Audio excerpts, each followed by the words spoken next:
Atlantic Ocean ပေါ့နော်ဒီဘက်မှာအကွေးလိုက်ရှိမယ်နောက်တစ်ခုက Mediterranean Sea ရှိမယ်ဒီ Mediterranean Sea နဲ့ဒီ Atlantic Ocean ကကျွန်တော် Maritime Climate နဲ့ Mediterranean Climate အဖြစ်ဒီ overall wine data တွေကို support လုပ်ပေးတယ်ပေါ့နော်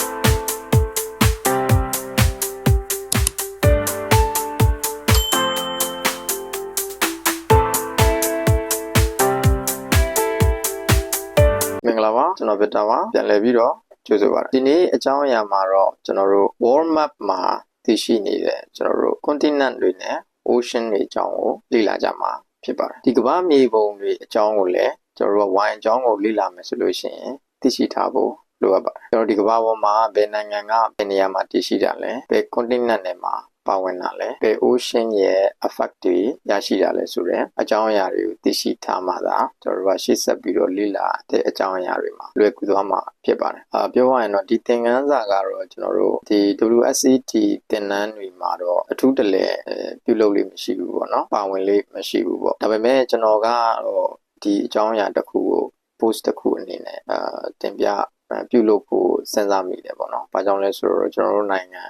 ကလူငယ်တော်တော်များများကျွန်တော်အပါဝင်ပေါ့နော်။ကျွန်တော်တို့ဝိုင်းအကြောင်းကိုလေ့လာမယ်ဆိုလို့ရှိရင်ကျွန်တော်ဒီ world map မှာတည်ရှိတဲ့နိုင်ငံတွေရဲ့ကျွန်တော်ဒီ geography knowledge နဲ့ပတ်သက်ပြီးတော့နည်းနည်းအားနည်းကြတယ်ပေါ့နော်။ဥပမာဆိုကြပါစို့ကျွန်တော်တို့ကNew Zealand ဆိုလို့ရှိရင်ဘယ်နေရာမှာတည်ရှိတာလဲဘယ် continent နဲ့မှာပါတာလဲ Chile, Argentina ဒီ Romania စတဲ့နိုင်ငံတွေရဲ့တည်နေရာကိုရင်းနှီးမှုမရှိထားတဲ့အခါကျတော့ကျွန်တော်တို့ကဝိုင်းအကြောင်းကိုလေ့လာတဲ့အခါမျိုးမှာတိုင်းတာတစ်ခုတည်းခက်ခဲမှုရှိတယ်နားလည်ရနည်းနည်းခက်ခဲတဲ့အကြောင်းအရာလေးတွေဖြစ်လာနိုင်ခြေရှိတဲ့အတွက်ဒီ world map ကိုနည်းနည်း familiar ဖြစ်ဖို့အတွက်သင်ခန်းစာတစ်ခုအနေနဲ့ပြုလုပ်တင်တယ်ထင်လို့ထည့်ပေးထားခြင်းဖြစ်တယ်ပေါ့နော်ကျွန်တော်တို့ကဝိုင်းအကြောင်းကိုလေ့လာမယ်ဆိုလို့ရှိရင်ကျွန်တော်တို့နိုင်ငံအနည်းစုလောက်ကိုပဲလေ့လာလို့အဆင်မပြေဘူးပေါ့နော်။ဘာကြောင့်လဲဆိုတော့အခုဒီနေ့ခေတ်အချိန်အခါမှာကျွန်တော်တို့ဝိုင်းဆိုတာကကမ္ဘာအနှံ့အပြားကနိုင်ငံတွေတော်တော်များများကနေပြီးတော့ထုတ်လုပ်လာတယ်။နိုင်ငံတွေတည်နေရာတွေကွဲပြားတဲ့အတွက်ကျွန်တော်တို့ကဝိုင်းရဲ့ style တွေလည်းကွဲပြားတယ်၊ရာသီဥတုတွေကွဲပြားတဲ့အတွက် taste တွေလည်းကွဲပြားတယ်၊အမျိုးအစားတွေလည်းကွဲပြားတယ်ပေါ့နော်။နိုင်ငံတစ်နိုင်ငံချင်းစီကနေလိုက်ပြီးတော့ကျွန်တော်တို့ကဝိုင်းကို style မျိုးစုံနဲ့ပုံစံမျိုးစုံနဲ့ထုတ်လုပ်လာတာဖြစ်တဲ့အတွက်ကျွန်တော်တို့ကဝိုင်မလင်းတစ်လုံးကိုကြည့်မယ်ဆိုလို့ရှိရင်ဘယ်နိုင်ငံကထုတ်တာလဲပေါ့ဒီလိုအကြောင်းအရာတွေသိဖို့ဆိုတာကကျွန်တော်တို့ဒီ world map ကိုဒီကမ္ဘာမြေပုံကိုတော်တော်လေးကိုအနံ့ဆက်ဆက်အထူးသဖြင့်ဝိုင်နဲ့ပတ်သက်တဲ့နိုင်ငံတွေရဲ့တည်နေရာနဲ့ဒီဘယ် continent နဲ့မှာပါလဲဆိုတဲ့အကြောင်းအရာတွေကိုသိရှိထားမှာဒီဝိုင်ရဲ့အကြောင်းအရာကို describe လုပ်ရတာလွယ်ကူမယ်ပေါ့နော်ဥပမာဆိုကြပါစို့ကျွန်တော်တို့ကဝိုင်းတစ်လုံးကိုတွေ့ပြီးဒီဝိုင်းကတော့ Barolo ပေါ့နော်ဆိုကြပါစို့ Barolo ပဲဆိုပါတော့ဒီ Barolo ဝိုင်းရဲ့အကြောင်းကိုအသေးစိတ်ပြောပြဖို့ဆိုတာကဒီ Barolo ဝိုင်းကိုဘယ်နိုင်ငံကနေထုတ်တာလဲဆိုတဲ့အကြောင်းအရာကိုပထမဆုံးအနေနဲ့သိရှိထားမှာဆက်ပြီးတော့ describe လုပ်ဖို့လွယ်ကူမှာဖြစ်ပါတယ်သူ့အကြောင်းကိုလေ့လာဖို့ကလည်းပို့ပြီးတော့လွယ်ကူစေမှာဖြစ်ပါတယ် Barolo ဝိုင်းကိုဘယ်နိုင်ငံကထုတ်တာလဲဘယ် region ကနေပြီးတော့ထုတ်လုပ်တာလဲဒီ region ရဲ့ climate ကရောဘယ်လိုမျိုးပုံစံတည်ရှိတာလဲ vineyard တွေကိုဘယ်လိုမျိုး support လုပ်ထားတာလဲဆိုတဲ့အကြောင်းအရာတွေကိုသိရှိရမှာဖြစ်ပါတယ်နောက်ဆက်တွဲတွေအနေနဲ့ Barolo wine ကိုဘယ်စပစ်တီကနေပြီးတော့ထုတ်တာလဲဒီ grape variety ရဲ့ genetic ပုံစံရောဘယ်လိုမျိုးရှိတာလဲသူရဲ့ skin ကထူတာလားပါတာလားစတဲ့အကြောင်းအရာတွေပေါ့မူတည်ပြီးတော့အကြောင်းအရာတွေကိုသိရှိထားမှသာကျွန်တော်တို့ကဒီ wine ကို describe လုပ်တဲ့နေရာမှာလွယ်ကူစေမှာဖြစ်ပါတယ်ပြောရမယ်ဆိုလို့ရှိရင်တော့ wine knowledge ကအရန်ကျေပြန့်နေပေါ့နော်။ဘာကြောင့်လဲဆိုတဲ့မိဂုံမောင်းများစွာကိုဖြေနိုင်ဖို့အတွက်ကအကြောင်းအရာတော်တော်များများကိုသိရှိထားမှအဆင်ပြေနေမှာဖြစ်ပါတယ်။ဒီလိုမျိုးကျေပြန့်တဲ့အကြောင်းအရာတွေကိုတစ်ဆင့်ချင်းစီသိရှိနိုင်ဖို့ဆိုတာကြတော့ကျွန်တော်တို့ကအရှိကအရန်အကျဆုံးဖြစ်တဲ့ကျွန်တော်အစောပိုင်းကပြောခဲ့တဲ့အတိုင်းပဲကမ္ဘာမြေပုံပေါ်က7 continent နဲ့5 ocean ကနေပြီးတော့အစပြုပြီးတော့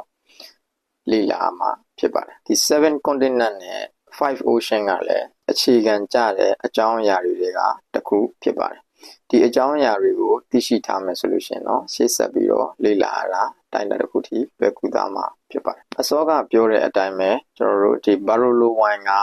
ဘယ်နိုင်ငံကနေပြီးတော့ထုတ်တာလဲဒါဆိုရင်ပထမဦးဆုံးအနေနဲ့ကျွန်တော်တို့သိထားရမှာက Old World ကနေထုတ်တဲ့ wine လား New World ကနေပြီးတော့ထုတ်တဲ့ wine လားဆိုတာဖြစ်ပါတယ်ဆိုတော့အဖြေက Italian wine ဖြစ်တယ်ပေါ့နော်ဆိုတော့နောက်တစ်ခုအနေနဲ့သိထားရမှာက Italian က Old World လား New World လားပေါ့နော်ကျွန်တော်အရင်သင်ခန်းစာတွေမှာပြောခဲ့တဲ့အတိုင်းပဲ Italy က Old World ဘက်မှာပါတာဖြစ်ပါတယ်ဒါဆိုလို့ရှိရင်ဒီ Italy ကဘယ် continent နဲ့မှာပါနေတာလဲဆိုတဲ့အကြောင်းအရာကိုသိရှိထားဖို့လိုအပ်ပါတယ်ဆိုတော့ဒီ continent ဒီနေရာကိုသိရှိမှကျွန်တော်တို့ကဒီကမ္ဘာမြေပုံထဲမှာဘယ် ocean နဲ့နီးစပ်မှုရှိတာလဲဘယ် sea နဲ့ပတ်သက်မှုရှိတာလဲဆိုတဲ့အကြောင်းအရာကိုလိုက်ပြီးတော့ describe လုပ်ရမှာဖြစ်ပါတယ်ဆိုတော့ဒီ Italy ကကျွန်တော်တို့ကဒီ Europe continent နဲ့မှာပါဝင်နေတာဖြစ်ပါတယ်ဆိုတော့ကျွန်တော်တို့ဒီ Italian wine တွေကိုကောင်းကျိုး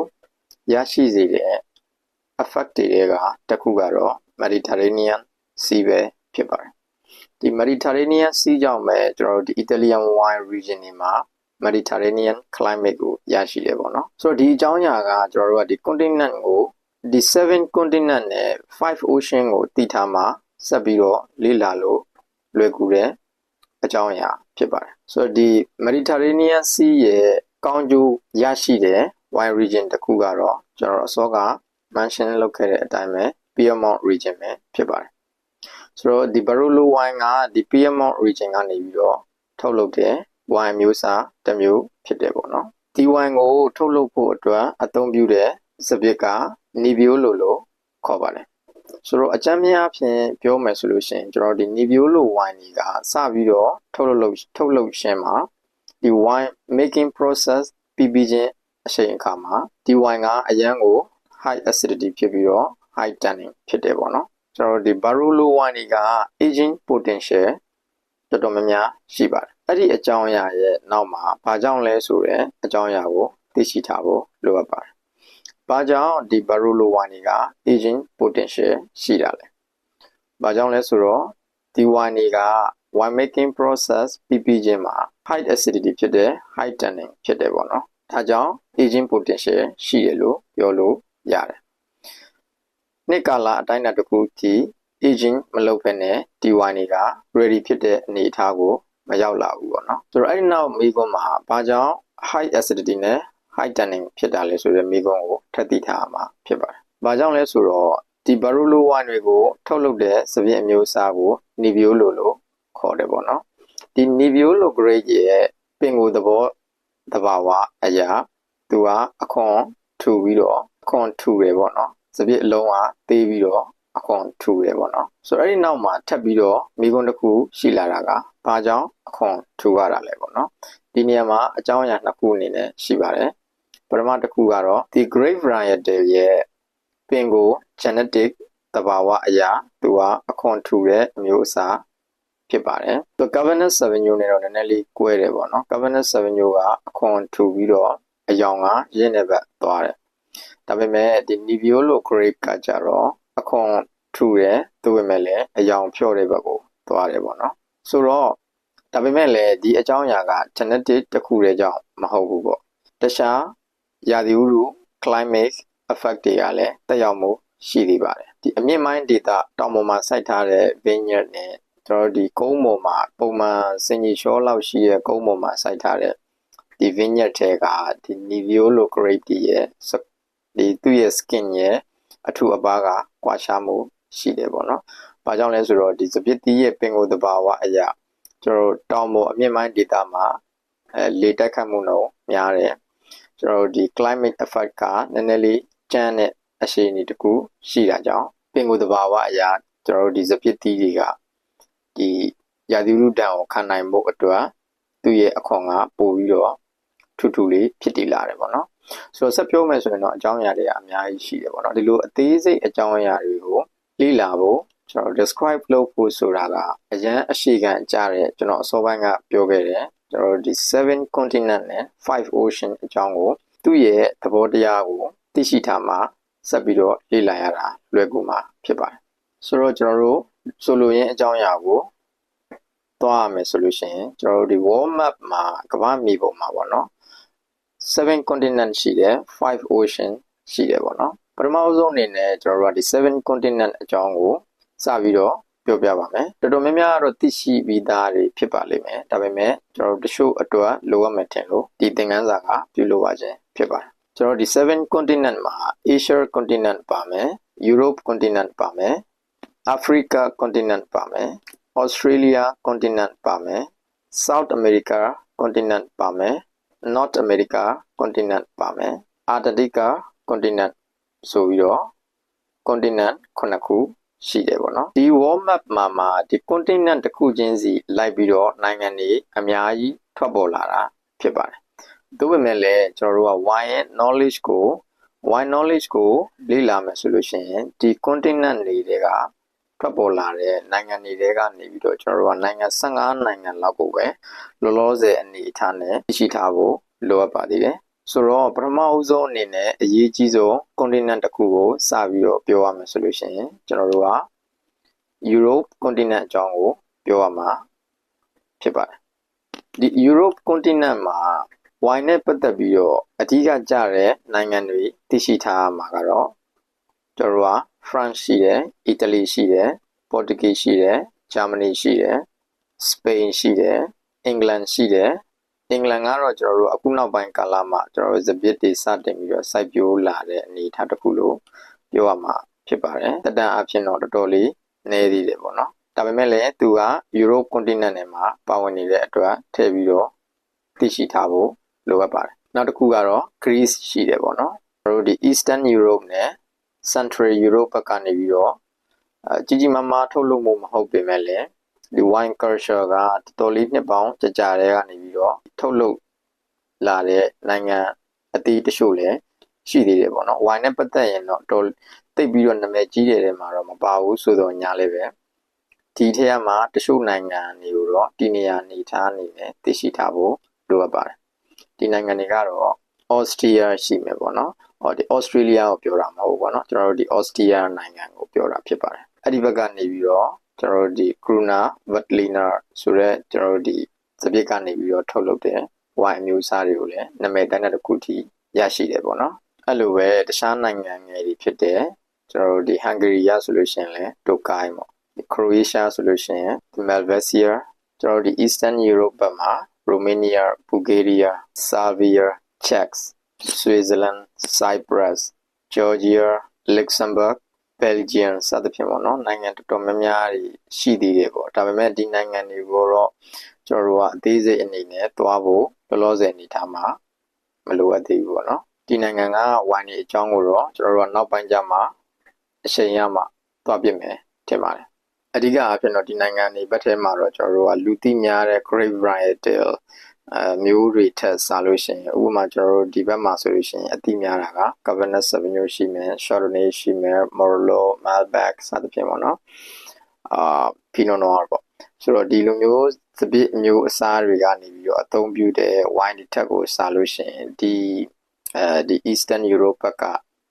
နိုင်ငံတွေမှာကြတော့ဒီ Vitivinifera ထဲမှာတော့ပါတာပဲသို့ပေမဲ့လည်းတခြားလူသိနေတဲ့စပစ်အမျိုးအစားတွေကိုအသုံးပြုပြီးတော့ wine ထုတ်လုပ်လေးရှိတဲ့နိုင်ငံတွေပဲဖြစ်ပါတယ်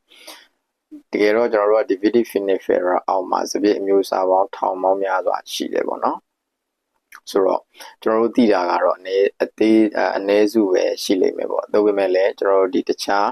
ဒီကျွန်တော်အစောကပြောခဲ့တဲ့ Eastern Europe ဘက်မှာတော့တခြားစပစ်အမျိုးအစားတွေကိုအသုံးပြုပြီးတော့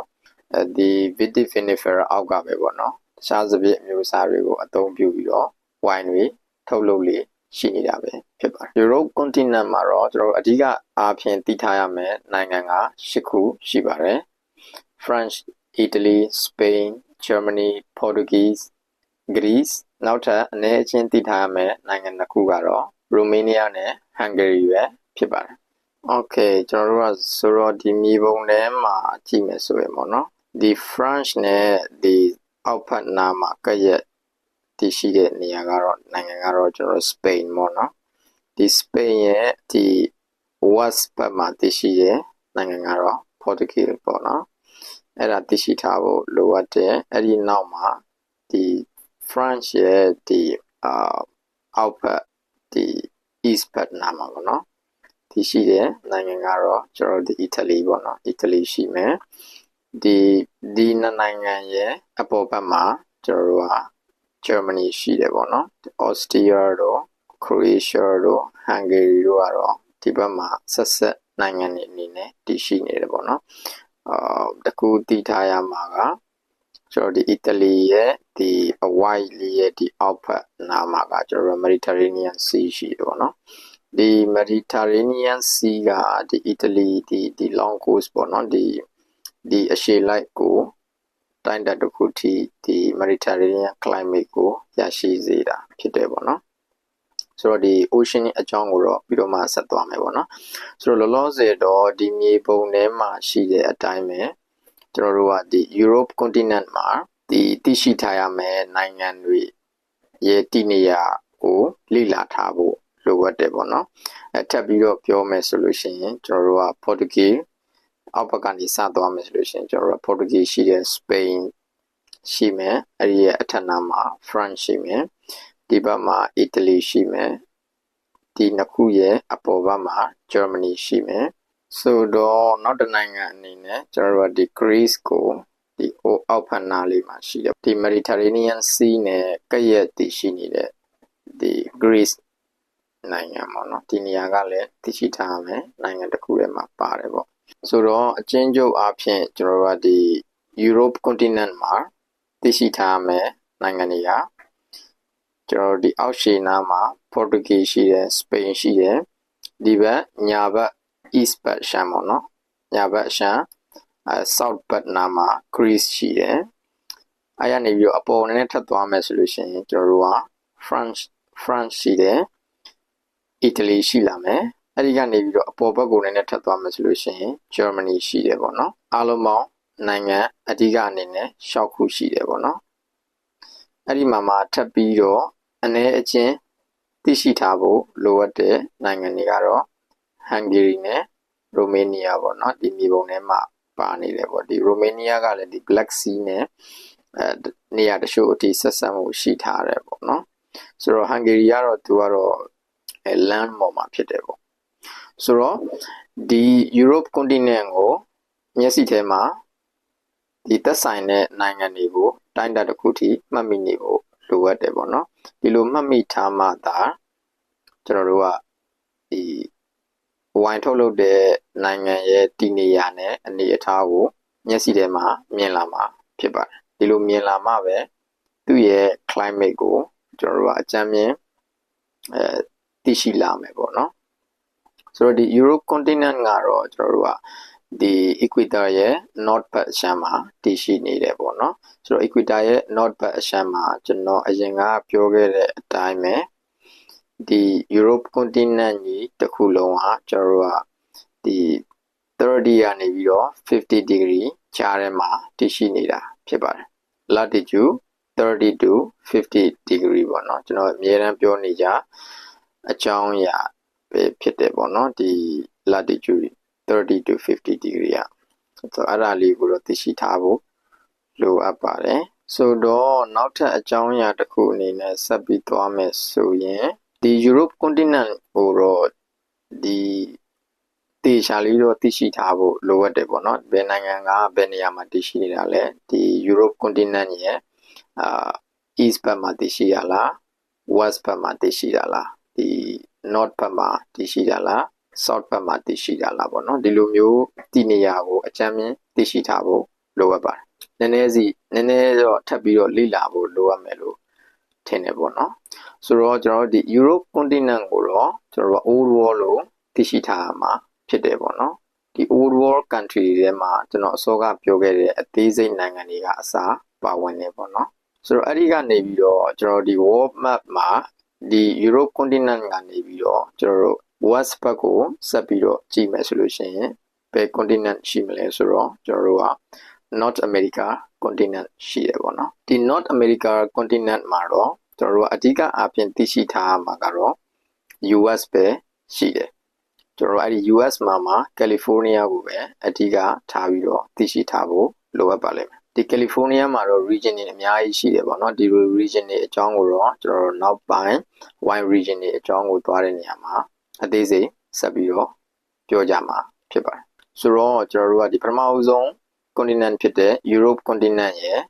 ဒုတိယ continent တစ်ခုဖြစ်တဲ့ကျွန်တော်တို့ကဒီ West part မှာတည်ရှိတဲ့ North America continent ရဲ့နှစ်ခုရှိပြီပေါ့နော်ဒီအထီကိုဒီနိုင်ငံတွေအနေနဲ့သိရှိထားမှာ9ခုရှိပြီပေါ့နော်ဒီ Europe continent မှာ10ခု North America continent မှာ1ခုဖြစ်ပါတယ်နောက်ထပ်ပြီးတော့သွားရမယ့် continent ကတော့ဒီ North America continent ပြီးသွားလို့ရှိရင်ကျွန်တော်တို့ကဒီ North American continent ရဲ့ဒီ South ဘက်မှာတည်ရှိတဲ့ဒီ South America continent ပဲဖြစ်ပါတယ် South America continent မှာတော့လောလောဆယ်အနေအထားအရသိရှိထားရမယ့် continent ကနှစ်ခုပဲရှိသေးတယ်ပေါ့နော်ချီလီရှိမယ်အာဂျင်တီးနားရှိမယ်ဒီနိုင်ငံနှစ်ခုလုံးကတော့တော်တော်ကြီးကိုဝိုင်နဲ့ပတ်သက်ရင်နာမည်ကြီးတဲ့ထဲမှာပါတယ်သိရှိထားရမယ်မဖြစ်မနေသိရှိထားရမယ်နိုင်ငံထဲမှာပါတယ်ပေါ့နော်တခြားအသေးစားနိုင်ငံတွေလည်းရှိသေးတယ်ဒါပေမဲ့နောက်ပိုင်းအကြောင်းအရာတွေကြမှာအသေးစိတ်အချိန်ရရင်ဆက်ပြီးတော့လေ့လာကြမယ်ပေါ့နော်ဆိုတော့ဒီအထီကိုအကြမ်းမြင့်ပြန်ပြီးတော့သွားမယ်ဆိုလို့ရှိရင်ကျွန်တော်တို့ကEurope continent မှာနိုင်ငံ၈နိုင်ငံရှိတယ် North America မှာ US တနိုင်ငံရှိတယ် South America မှာ Chile ရှိတယ် Argentina ရှိတယ်ပေါ့နော်ဒီ Chile နဲ့ Argentina ကတော့ကျွန်တော်တို့ကဒီ South of the Equator ဖြစ်သွားပြီပေါ့နော်ဒီ Equator ရဲ့ဒီ South ဘက်မှာတည်ရှိတဲ့နိုင်ငံဖြစ်တယ်ပေါ့နော်ဆိုတော့ဒီ Equator ရဲ့ North ဘက်နဲ့ South ဘက်ကဝိုင်ရဲ့ကွာဟာချက်ကိုတော့ထုံးစံတိုင်းနောက်ကျမှအသေးစိတ်ဆက်ပြီးတော့သွားမယ်ပေါ့နော်ဒီဥပမာကြည့်မယ်ဆိုလို့ရှိရင်ကျွန်တော်ဒီ Chile ဆိုလို့ရှိရင်လည်းကျွန်တော်တို့ကဒီကျွန်တော်ထုံးစံတိုင်းပြောနေကြအတိုင်းပဲဒီ30 to 50 degree ကြားထဲမှာတည်ရှိနေတဲ့နိုင်ငံဖြစ်တဲ့နောက်တစ်ခုကဒီ Pacific Ocean ကဒီဘက်အချမ်းမှာရှိတယ်ပေါ့နော်ဒီ Pacific Ocean နဲ့လည်းလုံးဝအရှည်လိုက်ကြီးကို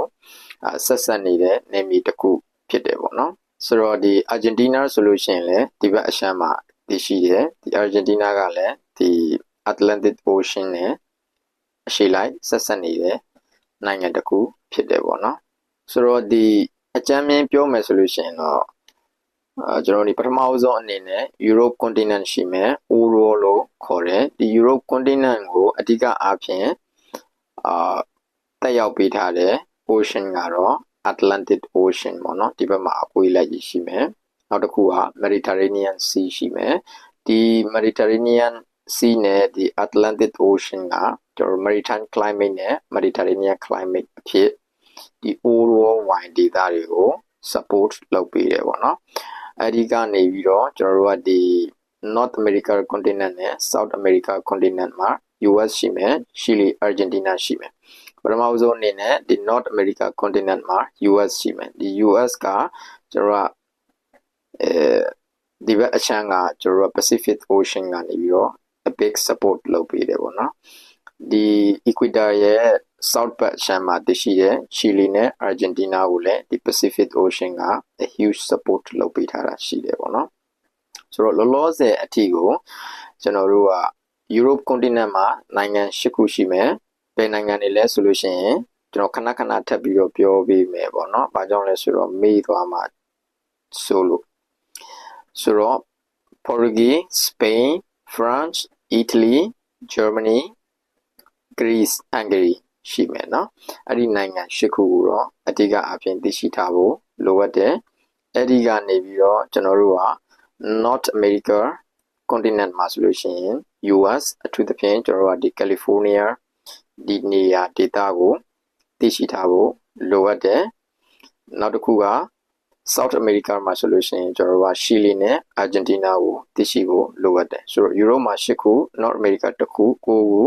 ကျွန်တော် South America မှာ2ခု11ခုရှိသွားပြီပေါ့နော်နောက်ထပ် continent ကတော့ကျွန်တော်တို့ကဘယ် continent ကိုဆက်သွားမလဲဆိုလို့ရှိရင် Africa continent ပဲဖြစ်ပါတယ်ဒီ Africa continent ကလည်းကျွန်တော်တို့ Equator ရဲ့ဒီ South ဘက်အချမ်းမှာတည်ရှိတယ်ပေါ့နော် ဒီ Africa continent မှာကျွန်တော်တို့ကသိရှိထားရမယ်နိုင်ငံတစ်ခုပဲရှိပါတယ်အဲ့ဒါကတော့ South Africa ပဲဖြစ်ပါတယ် South Africa ကိုလည်းသိရှိထားဖို့လိုအပ်ပါတယ်ဒီနိုင်ငံကလည်း wine နဲ့ပတ်သက်ရင်တော်တော်လေးနာမည်တစ်ခုရရှိတဲ့နိုင်ငံထဲမှာပါဝင်ပါတယ်ဒါဆိုရင်အခုအထိကို12နိုင်ငံရှိသွားပြီဖြစ်ပါတယ်နောက်ထပ် continent တစ်ခုကိုဆက်ပြီးသွားမယ်ဆိုလို့ရှိရင်ကျွန်တော်တို့က Australia continent ပဲဖြစ်ပါတယ်ဒီ continent မှာတော့ကျွန်တော်တို့ကဒီ Australia တစ်နိုင်ငံပဲရှိပါတယ်အဲ့ဒါကတော့ South Australia ပဲဖြစ်ပါတယ် Australia Shiraz ကကျွန်တော်တို့တော်တော်လေးနာမည်ကြီးရဲ့အမျိုးအစားထဲမှာပါတယ်ပေါ့နော်နာမည်တစ်ခုရတယ်ပေါ့big name လို့တော့ပြောလို့ရတယ်ဒီ Australia continent မှာကျွန်တော်တို့ကဒီ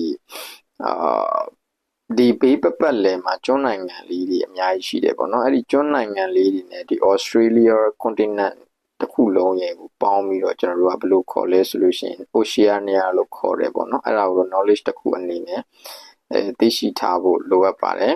အဲ့ဒီကျွန်းလေးတွေကမှဒီ New Zealand ပေါ့နော်ဒီ New Zealand ကလည်း wine နဲ့ပတ်သက်ရင်တော်တော်သိထားရမယ်နိုင်ငံတစ်ခုထဲမှာပါတယ်ပေါ့နော်ကျွန်းနိုင်ငံပေါ့ဆိုတော့ဒီ Australia continent မှာကျွန်တော်တို့ကနိုင်ငံနှစ်ခုထပ်ရှိလာမယ် South Australia နဲ့ဒီ Oceania ဘာထည့်ပြောမယ်ဆိုလို့ရှိရင်เนาะ New Zealand ပေါ့เนาะဒီဘေးပတ်လည်မှာကျွန်းလေးတွေရှိတယ်ပေါ့နော်ကျွန်တော်တို့ Marshall Island တို့ New Zealand တို့စသဖြင့်ပေါ့နော်တခြားကျွန်းငယ်နိုင်ငံတွေလည်းအများကြီးရှိတယ်ပေါ့နော်အဲ့ဒီထဲမှာကျွန်တော်တို့ကအထူးတလဲသိထားမှာက New Zealand ရှိတယ်ကျွန်တော်တို့ main continent ကြီးဖြစ်တဲ့ Australia ရှိတယ် South Australia ပေါ့နော်ဆိုတော့ဒါဆိုလို့ရှိရင်လက်ရှိအခြေအနေအထိကိုသိရှိထားရမှာကနိုင်ငံ14ခုရှိသွားပြီဖြစ်တယ်ပေါ့နော် Europe မှာ10ခုရှိမယ် North America မှာ US ရှိမယ် South America မှာ Chile Argentina ရှိမယ် Africa မှာ South Africa ရှိမယ် Australia ဒါမှမဟုတ်ကျွန်တော်ဒီ Oceania မှာနှစ်ခုရှိတယ်အဲ့ဒါကတော့ South Australia နဲ့ကျွန်တော်ဒီကျွန်းနိုင်ငံတွေကတစ်ခုဖြစ်တဲ့ New Zealand ပဲဖြစ်ပါတယ်ဒါဆိုလို့ရှိရင်နောက်ထပ် continent တစ်ခုကတော့ Asia ပဲဖြစ်ပါတယ်လောလောဆယ်အနေထားမှာတော့ကျွန်တော်ဒီ wine culture ကဒီ Asia ဘက်အချမ်းမှာတော့နောက်အကျဆုံးဖြစ်တယ်လို့ပြောရမှာဖြစ်ပါတယ်။ဘာကြောင့်လဲဆိုတော့ကျွန်တော်နေထိုင်မှုပုံစံတွေကွာတယ် culture တွေကွာတယ်ဒီလိုမျိုးကွာဟမှုတွေကြောင့်ပဲဖြစ်မယ်လို့ထင်ပါတယ်။ဒါပေမဲ့လည်းကျွန်တော်ဒီ China မှာတော့ဒီ wine culture ကနှစ်တော်တော်ကြာတဲ့ကနေပြီးတော့စတင်လာခဲ့ပြီပေါ့နော်စတင်လာခဲ့ပြီပေါ့ကျွန်တော်တို့တခြားနိုင်ငံတွေဘက်ထဲမှာတော့တော်တော်လေးနောက်ကျပြီးမှရောက်ရှိလာတယ်ပေါ့နော်ဥပမာကျွန်တော်မြန်မာမှာဆိုလို့ရှိရင်လည်း wine တော်တော်များများကိုစပြီးတော့ထုတ်လုပ်လာပြီပေါ့နော်ဒီစိတ်ဝင်စားစရာကောင်းတာကကျွန်တော်ဒီအစောပိုင်းကာလတွေမှာတော့ကျွန်တော်တို့ဒီ China ကနေပြီးတော့ကျွန်တော်ဒီ Australia ဘက်ကနေပြီးတော့ Australian Shiraz တွေကတော်တော်များများဒီ China ဈေးကွက်ထဲကိုဝင်လာတယ်wine တောက်ရှင်တဲ့လူတော်တော်များများကကျွန်တော်တို့ China ကဒီ Australia ဘက်ကနေရောဘာခေါ်လဲ import လုပ်တယ်ပေါ့နော် import လုပ်ပြီးတော့လေပတ်တယ်ပေါ့နော်ဒါပေမဲ့လည်းနောက်ပိုင်းကျတော့ဒီဟိုတလောကကျွန်တော်သတင်းတစ်ပုဒ်မှာတွေ့လိုက်တယ်ပေါ့နော်ဒီ Australia ဘက်က wine တွေကိုသူတို့ကဆက်ပြီးတော့မာယူတဲ့အနေအထားတစ်ခုကိုရက်ဆိုင်လာတာမျိုးတွေကြုံလာတယ်ပေါ့နော်။ဘာကြောင့်လဲပေါ့လက်ရှိအနေအထားမှာတော့ကျွန်တော်ဒီ China ကနေရာကြီးနေရာတစ်ခုကနေပြီးတော့လည်းပါလာပြီလို့ပြောရတော့မှာဖြစ်ပါတယ်။ဘာကြောင့်လဲဆိုတော့ကျွန်တော်2011 Beijing blind tasting အကြောင်းကိုနည်းနည်းပြောပြဖို့လိုအပ်မယ်ထင်တယ်ပေါ့နော်အဲ့ဒါကဘယ်လိုဖြစ်တာလဲဆိုတော့ကျွန်တော်2011ခုနှစ်မှာ Beijing မှာwine tasting တခု blind tasting တခုလုပ်တယ်ပေါ့နော်အဓိကကတော့သူတို့ကဒီ1976 Judgment of Paris ပေါ့ဒီဟာကို inspire ယူပြီးတော့ပဲပြောရမလားတော့မပြောတတ်ဘူး2011ခုနှစ်မှာ Beijing မှာ blind tasting လုပ်တယ်ဆိုလိုတာကဒီပြင်သစ် Bordeaux ဘက်ကwine 5မျိုးကိုသူတို့ကဖိတ်ခေါ်တယ်နာမည်ကြီးတဲ့big name တွေပေါ့နော်ကျွန်တော်တို့ Montrachet လို့ဘာလို့ပါတယ်ဆိုတော့အဲ့ဒီ wine တွေကိုကျွန်တော်တို့သူတို့ကinvite လုပ်တယ်ကျွန်တော်တို့သူဒီ China ကနေပြီးတော့လည်းသူတို့ ထုတ်လုပ်တဲ့ wine တွေနဲ့ရှင်ပြီးတော့ blind tasting တစ်ခုလုပ်တယ်ပေါ့နော်အဲ့ဒါက2011ခုနှစ်မှာဖြစ်မယ် judge တွေအနေနဲ့ကကြတော့ကျွန်တော်ပြင်သစ်က judge ပါတယ် China ဘက်က wine ပညာရှင်တွေပါတယ်ပေါ့နော်ဆိုတော့သူတို့ရှင်ပြီးတော့ blind tasting လုပ်တဲ့ထဲမှာChina ရဲ့ Ningxia region ပေါ့ဒီ north part အချမ်းရဲ့ middle လောက်မှာတရှိတဲ့ wine ကကျွန်တော်ဒီ Bordeaux ဘက်ကနာမည်တစ်ခုရရှိပြီးသား wine တွေကို beat လုပ်ရတယ်ဆိုတော့နိုင်သွားတယ်ပေါ့နော် China wine တွေကrating မြင့်သွားတယ်ပေါ့ကျွန်တော်ဒီ Bordeaux ဘက်က wine တွေထက်စားလို့ရှင်ရင်ပေါ့နော်ဆိုတော့လုံးဝshock ဖြစ်တယ်ပေါ့နော်ဒီ wine industry တစ်ခုလုံးမှာဒီတဲ့င်းကကျွန်တော်ကဒီ1976ကJudgment of Paris တပေါ်တရားဆင်လို့အတိုင်းပဲဒီ wine industry တစ်ခုလုံးအလုံး upset ဖြစ်တယ်ပေါ့နော်ဘယ်လိုဖြစ်တာလဲပေါ့ဆိုတော့ဒီ wine ကတော့ကျွန်တော်တို့က Ningxia region ကနေပြီးတော့ထုတ်တဲ့ Sherman Reserve ပေါ့2009ဒီ wine က winner ဖြစ်သွားတယ်ပေါ့နော်Grace Vineyard လို့ပြောတယ်Grace Vineyard Sherman Reserve Cabernet Sauvignon ပေါ့နော်ဆိုတော့ China ကလည်းဘယ်လိုပြောရမလဲဟိုအခုနောက်ပိုင်းကာလမှာဒီ wine သူ့ရဲ့ဖွံ့ဖြိုးလာတဲ့နှုံရတော်တော်ကြောက်စရာကောင်းတယ်လို့ပြောရမှာဖြစ်တယ်ပေါ့နော်ဆိုတော့ဒီအကြောင်းအရာတွေကိုပြောတဲ့နေရာမှာလဲဒီ wine industry နေရာမှာလဲ China ကနေရာတစ်ခုအနေနဲ့ပါဝင်လာနေတာဖြစ်တဲ့အတွက်ကျွန်တော်ကသိရှိထားဖို့လိုအပ်တယ်လို့ပြောရမှာဖြစ်ပါတယ်ဆိုတော့ဒီစိတ်ဝင်စားစရာကောင်းတာကကျွန်တော်ဒီ China ရဲ့ wine region တွေထဲမှာ Yunnan လဲပါတယ်ပေါ့နော်ဒီ Yunnan ကမြန်မာပြည်နဲ့အနီးစပ်ဆုံးပြည်နယ်တစ်ခုဖြစ်မယ်ထင်တယ်ဆိုတော့climate အရာ weather အရာရောကျွန်တော်တို့နိုင်ငံကလည်းဒီ north ဘက်အချမ်းမှာတော့အတိုင်းအတာတစ်ခုထိwine ထုတ်လုပ်ဖို့တင့်တော်တယ်လို့ပြောရမှာဖြစ်တယ်ပေါ့နော်ထုတ်နေကြတာရှိပါတယ်ဆိုတော့နောက်ဆုံး continent ဖြစ်တဲ့ကျွန်တော်တို့ Antarctica continent မှာတော့ထွေထူးဘာမှမရှိဘူးပေါ့နော်အဲ့ဒီနေရာမှာကဒါလူလည်းမရှိဘူးလူနေအိမ်လည်းမရှိဘူးပေါ့နော်အဓိကအဲ့ဒီ continent နဲ့ပတ်သက်ပြီးတော့ထွေထူးပြောစရာဘာမှမရှိဘူးပေါ့နော်ကံကောင်းတယ်ပဲပြောရမှာပေါ့အဓိကအဲ့ continent မှာလူတွေနေရောမယ်စပစ်တွေစိုက်မယ်လို့ကျွန်တော်တို့အဲ့ဒီအကြောင်းအရာတွေတွားပြီးထပ်ပြီးတော့လေ့လာနေအောင်ပဲပေါ့နော်လောလောဆယ်တော့အဲ့ဒီမှာဘာမှမရှိတဲ့အတွက်ကျွန်တော်ဆက်ပြီးလေ့လာစရာမရှိတော့ဘူးဆိုတော့ okay ဒီ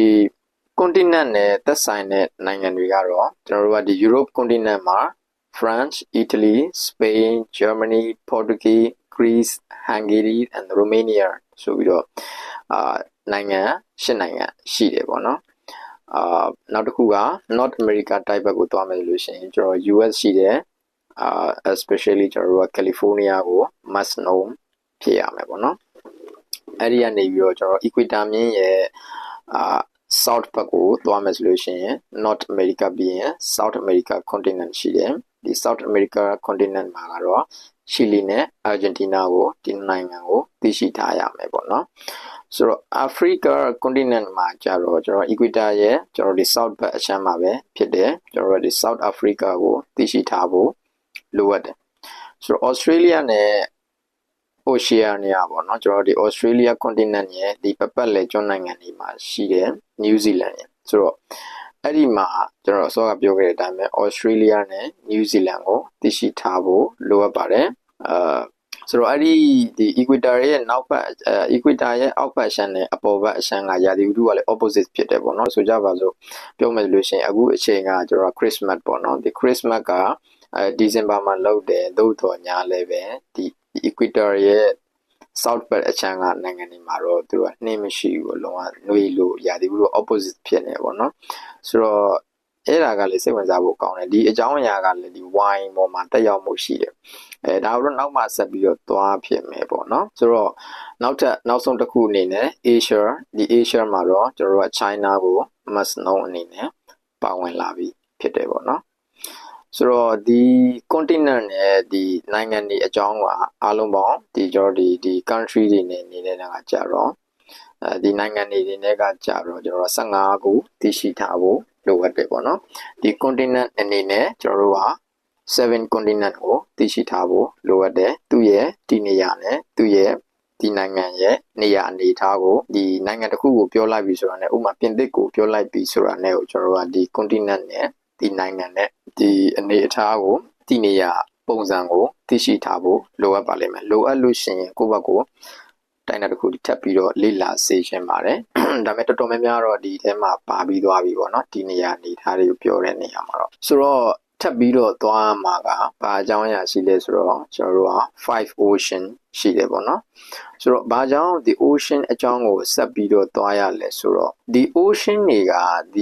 ဒီ wine ထုတ်လုပ်တဲ့နိုင်ငံတွေထဲမှာရှိတဲ့ region တွေကို weather တွေကိုကောင်းကောင်းဖန်တီးပေးတယ်ဒီ microclimate တွေဖန်တီးပေးတယ်ဒီ weather တွေကိုလည်းလော extreme မဖြစ်အောင်ထိန်းညှိပေးတယ်ပေါ့နော်ဒီ ocean ဘက်ကလာတဲ့ဒီ cool breeze ပေါ့နော်ဒီ breeze တွေကလည်းဒီစပစ်သီးတွေဒီ vineyard ထဲမှာgrowing season ပေါ့နော်ဒီကြီးထွားလာတဲ့ဒီ season တစ်ခုမှာဒီ cool breeze တွေကနေပြီးတော့အကျိုးရလဒ်ကောင်းကောင်းတွေကိုရရှိစေတယ်ပေါ့နော်ဒီ ocean တွေကပဲဒီ sea တွေကပဲကျွန်တော်ဒီ Mediterranean Sea တို့ဒီ sea တွေကပဲဒီ vineyard အတွက်အသင့်တော်ဆုံး climate တွေကိုဖန်တီးဖြစ်ပေါ်စေတယ်ပေါ့နော်ဆိုတော့ဆိုကြပါစို့ကျွန်တော် Mediterranean climate ရှိမယ် maritime climate ရှိမယ်ဒီ climate ရဲ့သဘောတရားတွေကိုသိရှိထားဖို့လိုအပ်တယ်ပေါ့ဆိုတော့နောက်သင်ခန်းစာတစ်ခုအနေနဲ့ကြာမှာပဲဒီ climate တွေအကြောင်းကိုအသေးစိတ်ဆက်ပြီးတော့သွားမယ်ပေါ့နော်ဆိုတော့ဘာကြောင့်ကျွန်တော်တို့ဒီ wine ခုနကမြေပုံထဲမှာကျွန်တော်တို့ continent အနေနဲ့ဒီနိုင်ငံတွေကိုသွားတဲ့အခါမျိုးမှာထူးခြားချက်တစ်ခုအနေနဲ့ဘာတွေ့ရလဲဆိုတော့ကျွန်တော်တို့ကဒီ wine နဲ့ပတ်သက်ရင်နာမည်ကြီးတဲ့ဒီနိုင်ငံတွေကအထူးသဖြင့်ကျွန်တော်တို့ကဒီ Pacific Ocean တို့ Atlantic Ocean တို့ဒီ Mediterranean Sea တွေနဲ့ဆက်စပ်မှုရှိနေတယ်ပေါ့နော်ဒီဆက်စပ်မှုရှိနေတာအကြောင်းပဲဒီနိုင်ငံတွေက wine တွေကအတိုင်းအတာတစ်ခုထိနာမည်ရလာတယ်လို့တောင်ပြောလို့ရတယ်ပေါ့နော်ဆိုတော့ ocean 5ခုရှိတယ်ပေါ့နော်ocean 5ခုအကြောင်းကိုဆက်ပြီးတော့သွားမှာပေါ့ ocean 5ခုမှာပထမဆုံးအနေနဲ့သိရှိထားမှာက Pacific Ocean ရှိတယ် Atlantic Ocean ရှိတယ် Southern Ocean ရှိတယ် Arctic Ocean ရှိတယ် India Ocean ရှိတယ်ပေါ့နော်ဆိုတော့ ocean 5ခုရှိတယ်ဒီနေရာမှာကျွန်တော်တို့ old war အတွက်အရေးပါတဲ့ ocean ကိုပြောရမယ်ဆိုလို့ရှိရင်เนาะကျွန်တော်တို့က Atlantic Ocean ပေါ့เนาะပြီးတော့ဒီ old war ကနိုင်ငံတော်တော်များများကိုကောင်းကျိုးသက်ရောက်စေတာဖြစ်ပါတယ်ဒီ Atlantic Ocean ကပေါ့เนาะအထူးသဖြင့်ဘာဖြစ်ပေါ်စေလဲဆိုတော့ကျွန်တော်တို့က maritime climate ကိုဖြစ်ပေါ်စေတယ်ပေါ့เนาะအဲဒီနိုင်ငံတွေကိုကျွန်တော်တို့ဒီမြေပုံမှာသွားပြီးတော့ကြည့်မယ်ဆိုရင်ကျွန်တော်အစောကပြောခဲ့တဲ့နိုင်ငံတွေဖြစ်တဲ့ France, Portuguese, Spain, Germanyဖြစ်တယ်ပေါ့နော်စပိန်ကကံကောင်းတာကတော့ကျွန်တော်တို့ကဒီ Atlantic Ocean ကနေပြီးတော့ရော Mediterranean Sea ဘက်ကနေပြီးတော့ပါသူကဒီ Mediterranean climate ကို Maritime climate ကိုဒီ climate နှစ်ခုလုံးကို advantage အနေနဲ့ရရှိနေတာဖြစ်တယ်ပေါ့နော်ဆိုတော့ very interesting ပေါ့နော်ဆိုတော့ဒီနေရာမှာပြောစရာရှိတာက Italy ပါ Italy ကနဲ့ Mediterranean Sea ကနေပြီးတော့ Mediterranean climate ကိုရရှိတယ်ပေါ့နော်ဒီအရှေ့လိုက်တည်ရှိနေတာဖြစ်တဲ့အတွက်အကျိုးရလဒ်ကိုရရှိနေတာဖြစ်ပါတယ်ဒါတွေကတော့ကျွန်တော်တို့ wine region တွေအကြောင်းကိုသွားတဲ့အခါကျတော့မှပဲအသေးစိတ်ဆက်ပြီးတော့သွားကြတာပေါ့နော်လောဆယ်အရှိနေကတော့ဒီလောက်ဆိုရင်ရပါပြီဆိုတော့ okay so Atlantic Ocean ကဒီ New World ဘက်က wine country ဖြစ်တဲ့ဒီ South Africa ကိုလည်းအကျိုးအမြတ်ရစေပါသေးတယ်ဘာလို့လဲဆိုတော့သူကတစ်ဆက်တည်းရှိနေတာပေါ့နော်ဒီ north of equator ကို including to the south of equator ဒီနှစ်ခုနေရာလုံးမှာအကျယ်ပြန့်ဆုံးအနေနဲ့ Europe ဘက်ကနိုင်ငံတွေကိုကျွန်တော်အစောကပြောခဲ့တဲ့နိုင်ငံတွေကိုကိုကောင်းကျိုးရစေတဲ့အပြင်ကိုကျွန်တော်တို့ဒီ south ဘက်က equator south ဘက်အချမ်းမှာရှိတယ်ကျွန်တော်တို့ကဒီ Argentina ကိုလည်းအကျိုးသက်ရောက်စေတာဖြစ်ပါတယ်ဆိုတော့နောက်တစ်ခုက Pacific Ocean ရှိမယ်ပေါ့နော်ဒီ Pacific Ocean ကလည်းတစ်ဖြင့်ကျွန်တော်တို့ကဒီ New World wine တွေကိုတော်တော်များများအကျိုးသက်ရောက်စေတာဖြစ်တယ်အထူးသဖြင့်ကျွန်တော်တို့က a huge wine region ဖြစ်တဲ့ကျွန်တော်တို့ကဒီ California region က huge profit ဖြစ်နေတာဖြစ်တယ်ပေါ့နော်ဘာကြောင့်လဲဆိုတော့ဒီ California wine region ကဒီဘက်အချမ်းမှာကန်ယူရန်နဲ့လုံးဝအခြေလိုက်ကြီးကိုဒီကျွန်တော် mention တဲ့အတိုင်းပဲ30 to 50 degree ကြားထဲမှာလုံးဝသိရှိနေတဲ့နေရာ on the other side there is a Pacific Ocean it that's just a perfect location ပဲပြောရမှာဖြစ်တယ်ပေါ့နော်အောက်ကိုဆက်ပြီးတော့ဆင်းမယ်ဆိုလို့ရှိရင်တော့ဒီ Pacific Ocean ကကျွန်တော်ဒီ Chile ရှိမယ် it's the south part of the equator right so Chile ရှိမယ် ဆိုတော့ဒီ South America continent မှာပေါ့နော်ဒီ Chile ဘက်အချမ်းကတော့ Pacific Ocean ဖြစ်ပြီးတော့ဒီ Argentina ဘက်အချမ်းကကြတော့ဘာဖြစ်သွားမလဲဆိုတော့ကျွန်တော်တို့က Atlantic Ocean ဖြစ်သွားမယ်ပေါ့နော်ဆိုတော့အဲ့လိုပဲကျွန်တော်တို့ကဒီ Pacific Ocean ကလည်းကျွန်တော်တို့ကဒီ Australia continent မှာကြတော့ကျွန်တော်ဒီ Australia နဲ့ New Zealand ကိုအကျိုးသက်ရောက်စေတာဖြစ်ပါတယ်ဆိုတော့ဒီကျွန်တော်တို့ဒီမြေပုံထဲမှာကြည့်မယ်ဆိုလို့ရှိရင် Australia ရှိတယ်ဒီဘက်ကျွန်းနိုင်ငံတစ်ခုဖြစ်တဲ့ New Zealand ပေါ့နော် New Zealand ရှိမယ်ဒီနှစ်ခုကိုပဲကျွန်တော်ဒီ Pacific Ocean ကအကျိုးသက်ရောက်စေတာဖြစ်ပါတယ်နောက်တစ်ခုပြောမယ်ကျွန်တော်ဒီ Arctic Ocean ကကြတော့ထွေထူးထူးသိရှိထားစရာတော့မလိုဘူးပေါ့နော်ဘာကြောင့်လဲဆိုတော့သူက wine vineyard တင်နေတော့ဆက်ဆက်နေတာမျိုးတွေရှိတယ်ဥပမာ Canada လို့နိုင်ငံမျိုးတွေ Sweden လို့နိုင်ငံမျိုးတွေဒါပေမဲ့ထွေထူးသိရှိထားဖို့လောလောဆယ်အနေထားမှာမလိုအပ်တော့ဘူးပေါ့နော်ဘာကြောင့်လဲဆိုတော့ထုတ်လုပ်တယ်ဆိုတဲ့သဘောတရားလောက်ပဲဒီကတော့ဒီကနေဒါကလည်း wine တော်တော်များများထုတ်လုပ်တာမျိုးရှိတယ်ပေါ့နော်လောလောဆယ်တော့ကျွန်တော်အဲ့လောက်ကြီးကြည်ပြင်းပြင်းမသွားသေးတဲ့အတွက်သိရှိထားဖို့မလိုအပ်သေးဘူးပေါ့ဒါပေမဲ့လည်းဒီ Arctic Ocean ရှိနေတယ်ဆိုတော့အတိုင်းအတာတစ်ခုထိတော့သိရှိထားဖို့လိုအပ်တယ်ပေါ့ဆိုတော့နောက်ထပ်တစ်ခုသိရှိထားရမယ်India Ocean ကျွန်တော်ဘယ်နိုင်ငံတွေကို affect ရစေလဲဆိုတော့ Australia ရှိမယ်ဒီ Australia ကလည်းဒီ India Ocean ရဲ့ effect ကိုရရှိတာပဲဖြစ်တယ်ပေါ့နော်ကျွန်တော်ဒီ Ocean ဘက်ကတိုက်တဲ့ sea breeze cool breeze တွေကဒီ vineyard တွေကိုတိုင်းတဲ့တစ်ခုထိ support လုပ်ပေးတယ်ပေါ့နော်တစ်ဖက်ချမ်းမှာရှိတဲ့ New Zealand ကကြတော့ Pacific Ocean ဖြစ်သွားပြီပေါ့နော်ဒီ Southern Ocean ကကြတော့ကျွန်တော်တို့ဒီဆိုကကျွန်တော်တို့ Africa continent မှာတည်ရှိတဲ့ South Africa ကို influence ဖြစ်စေတာဖြစ်ပါတယ်ဆိုတော့အချင်းချုပ်အနေနဲ့ကျွန်တော်တို့ကဒီ Pacific Ocean ရှိတယ် Atlantic Ocean ရှိတယ် Arctic Ocean ရှိတယ် Southern Ocean ရှိတယ် India Ocean ရှိတယ် Pacific Ocean ကဒီဘက်ရှမ်းမှာထပ်ပြီးတော့ပါတယ်ပေါ့နော်ဆိုတော့ဒီ Ocean တွေကဒီနေရာကိုသိရှိထားဖို့အရေးကြီးလိုအပ်ပါတယ်ဆိုတော့ဒီနေ့ဒီဗီဒီယိုကတော့ဒီလောက်ပါပဲဝိုင်ကြောင်းကိုလေ့လာမယ်ဆိုရင်ကျွန်တော်တို့ကဒီကမ္ဘာမြေပုံထဲမှာဘယ် continent မှာပါတာလဲဘယ်နိုင်ငံလဲဒီနိုင်ငံရဲ့ဒီနေရာနောက်တစ်ခုကဒီ ocean ရဲ့ effect ကဘယ်လိုမျိုးဖြစ်နိုင်လဲဆိုတဲ့အကြောင်းအရာတွေကိုသိရှိထားရင်ဆက်ပြီးတော့လေ့လာရမယ်အကြောင်းအရာတွေမှာတော်တော်လေးလွယ်ကူသွားမယ်ထင်ပါတယ်ဆိုတော့ဒီနေ့သင်ခန်းစာကတော့ဒီလောက်ပါပဲကျွန်တော်ပြောခဲ့သလိုပဲဒီကိုကအချိန်ရမယ်ဆိုလို့ရှိရင်ကျွန်တော်ကမ္ဘာမြေပုံကိုတွားပြီးတော့နိုင်ငံတွေရဲ့ဒီနေရာနဲ့အနေအထားတွေကိုပို့ပြီးတော့လေ့လာနိုင်တယ်ဆိုလို့ရှိရင်ပို့ပြီးတော့သိရှိစေမှာဖြစ်ပါတယ်ကျေးဇူးတင်ပါတယ်နောက်ထပ်သင်ခန်းစာမှာဆက်ပြီးတော့တွေ့ပါအောင်